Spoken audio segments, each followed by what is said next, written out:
ఒకప్పుడు అడవి దగ్గర ఉన్న ఒక ప్రకాశవంతమైన చిన్న గ్రామంలో రాకీ మరియు క్లేరీ అనే కవలలు ఉండేవారు. వారిద్దరూ 5 సంవత్సరాల వయసు గలవారు. ఉల్లాసభరితమైన వారు మరియు విడదీయరాని వారు.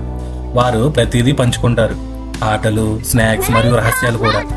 ఒకరోజు ఉదయం రాకీ, క్లేరీ అడవి అంచున ఉన్న పెద్ద మర్రి చెట్టు కింద ఆడడానికి వెళ్లారు. వారు నవ్వుతూ పరుగెడుతుండగా మీకో అనే అల్లరి కోతి పై కొమ్మల నుండి వారిని గమనిస్తూ ఉంది. మీకోకు ట్రిక్స్ అంటే చాలా ఇష్టం. అతను తరచుగా అరటి పండ్లను దొంగలిస్తాడు, పిల్లల నుండి గాలిపటాలు దొంగిలిస్తాడు మరియు కొన్నిసార్లు పిల్లలను ఏడిపించడం కోసం మామిడి పండ్లను కూడా విసిరేస్తాడు. కానీ ఈరోజు అతనికి ఒక కొత్త ఆలోచన వచ్చింది. మీకో తల గోగుతూ గుసగుసలాడాడు. ఈ కవలలు ఎప్పుడూ కలిసే ఉంటారు. నేను ఒక ట్రిక్ ఆడి వారిని గొడవ పడేలా చేస్తా అని, అది ఫన్నీగా ఉంటుంది అని మీకో అనుకున్నాడు. మీకో కిందకి దిగి రాకీతో గుసగుసలాడాడు. ఏ చిన్నపిల్లవాడా, నీకు తెలుసా, నీ సోదరి క్లేరీ నీతో ఆడుకోవడం ఇష్టం లేదని చెప్పింది. ఆమె ఒంటరిగా ఆడుకోవాలనుకుంటుంది అని మీకో అన్నాడు. రాకీ కళ్ళు పెద్దవి చేశాడు. ఏమిటి, అది నిజం కాదు అని అన్నాడు.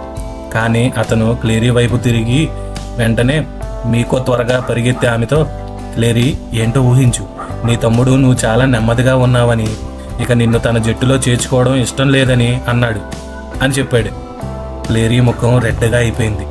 రాకీ ఎప్పుడూ అలా అనడు, కానీ ఆమె చిన్న హృదయంలో సందేహం మొదలైంది. కవలలు ఒకరినొకరు చూసుకున్నారు. ఇద్దరూ బాధపడ్డారు మరియు గందరగోళంగా ఉన్నారు. మొదటిసారి వారు కలిసి నవ్వలేదు. మీకో నవ్వుతూ చెట్టు పైకి దూకాడు. ఇది సరదాగా ఉంది అని అనుకున్నాడు.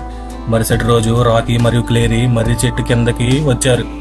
వారు ఇంకా కలత చెందుతూనే ఉన్నారు, కానీ ఆడాలని కోరుకున్నారు. మీకో ఇంకా తన ట్రిక్స్ పూర్తి చేయలేదు. అతను మెరిసే ఎర్రటి బంతిని కిందకు విసిరి, ఈ బంతి ప్రత్యేకమైనది, కానీ నేను దానిని మీలో ఒకరికి మాత్రమే ఇస్తాను. రాకీ బలంగా ఉన్నందున దానిని తన వద్దే ఉంచుకోవాలని రాకీకి చెప్పాడు. క్లేరీ ఊపిరి పీల్చుకుని, అది న్యాయంగా లేదు అని అంది. కానీ రాకీ వివరించేలోపే మీకో క్లేరీతో, క్లేరీ, నువ్వు దానితో ఆడుకోలేవు అని చెప్పాడు రాకీ అని అన్నాడు. ఇప్పుడు ఇద్దరు కవలలు కోపంగా ఉన్నారు. వారు ఒకేసారి బంతిని పట్టుకుని చాలా గట్టిగా లాగారు. పాప్, అది పగిలిపోయింది. కవలలు కూర్చుని కన్నీళ్లు వారి బుగ్గల మీదకు కారుతున్నాయి. ఒక్క క్షణం మీకో నవ్వాడు, కానీ వాళ్ళ కన్నీళ్లు చూసి అతను హృదయంలో ఏదో వింత కదిలింది. అంతకుముందు ఎప్పుడూ ఇంత బాధ చూడలేదు. అప్పుడే కవి అనే ముసలి చిలుక వాళ్ళని చూస్తూనే ఎగిరి కిందకు వచ్చింది. మీకో, నువ్వు వాళ్ళ నమ్మకాన్ని అబద్ధాలతో చెడగొట్టావు. నమ్మకం అంటే ఏంటో నీకు తెలుసా అని అడిగింది. మీకో కళ్ళు మూసుకుంది. నమ్మకం హృదయాలను కలిపి ఉంచేది. దానిని బ్రేక్ చేస్తే ఇతరులు బాధపడతారు, కానీ దానిని సరిదిద్దుకుంటే మీరు స్నేహితులను పొందుతారు అని కవి వివరించింది. కోతి తాను చేసిన తప్పును తెలుసుకుంది. మొదటిసారి అతను నవ్వడం లేదు. కవలలు ఒకరినొకరు ద్వేషించుకోవడం తనకు ఇష్టం లేదని అతను గ్రహించాడు. వాస్తవానికి అతని స్నేహితులను కూడా కోరుకున్నాడు. మీకో నెమ్మదిగా కిందకు దిగాడు. రాకీ, క్లేరీ, నన్ను క్షమించండి, నేను మీ ఇద్దరికీ అబద్ధం చెప్పాను. క్లేరీ, మీ సోదరుడు మీ గురించి ఎప్పుడూ చెడుగా మాట్లాడలేదు. మరియు రాకీ, మీ సోదరి నీ గురించి ఎప్పుడూ నిన్ను విడిచిపెట్టాలని అనుకోలేదు.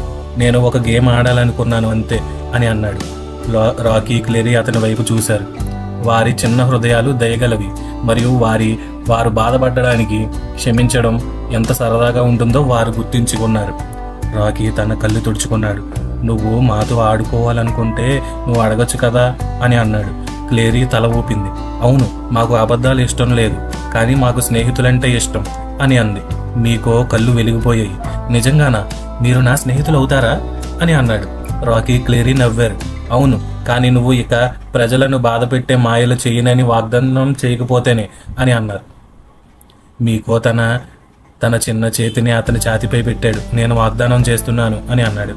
ఆ రోజు నుండి రాకీ, క్లేరీ, మీకో మంచి స్నేహితులయ్యారు. వారు అడవిలో దాగుడు మూతలు ఆడేవారు, పండ్లను పంచుకునేవారు, మర్రి చెట్టు కింద డాన్స్ కూడా చేసేవారు. మీకో ఇప్పటికీ తెలివి తక్కువగా ఉండడం ఇష్టపడేవాడు, కానీ ఇప్పుడు అతని ట్రిక్స్ సరదాగా ఉన్నాయి. మామిడికాయలు గారిడీ చేయడం లేదా కవలలను నవ్వించడం లాంటివి. మీకో మర్చిపోయి దాదాపుగా ఒక కథ చెప్పినప్పుడల్లా రాకీ మరియు క్లేరీ నవ్వుతూ, చిలుక మాటలు గుర్తుంచుకో, నమ్మకం హృదయాలను కలిపి ఉంచుతుంది అని అనేవారు. కాబట్టి కవలలు విడదీయరాని విధంగా మిగిలిపోయారు. మరియు మీకో అన్నిటికంటే ముఖ్యమైన ట్రిక్ నేర్చుకున్నాడు. అదేంటంటే నిజమైన స్నేహితుడిగా ఉండడం. కథ యొక్క నీతి: స్నేహం నిజం మరియు దయపై నిర్మించబడింది, అబద్ధాలు మరియు ట్రిక్స్ పై కాదు. Make sure to like, share, and subscribe to our channel 118. Thanks for watching.